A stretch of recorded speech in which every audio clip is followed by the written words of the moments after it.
Serge Calon, pourriez-vous nous dire quel est l'intérêt de la soirée de ce soir de bataille? Alors, il est très intéressant de voir que le Festival culturel de Fort-de-France, en fait, s'intéresse à la diversité caribéenne et nous a interpellés pour nous demander si on pouvait parler des batailles, qui est une situation que nous avons eu l'occasion d'évoquer il y a des années, devant les difficultés qu'avaient ces ressortissants ici en République dominicaine.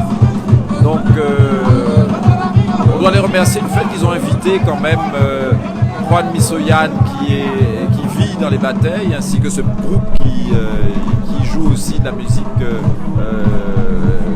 qui montre la culture toujours vivace de peuple quel qu'il soit, même opprimé au fin fond de l'oppression. Ils ont quand même une façon d'exprimer, de vivre leur quotidien, et ça a été l'occasion pour nous de revisiter encore une fois cette histoire,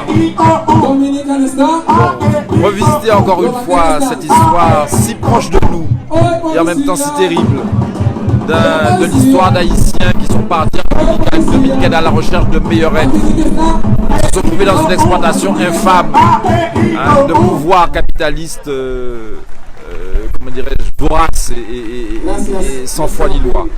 Représenté d'abord par la puissance américaine, nord-américaine, et ensuite par les grandes compagnies dominicaines et privées au public.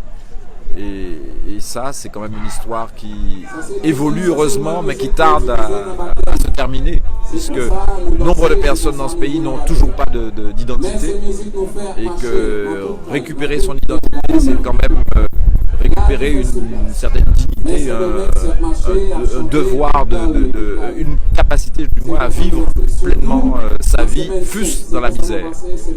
Au-delà de la dimension informative de la manifestation, est-ce qu'elle peut avoir des débouchés? Nous aimerions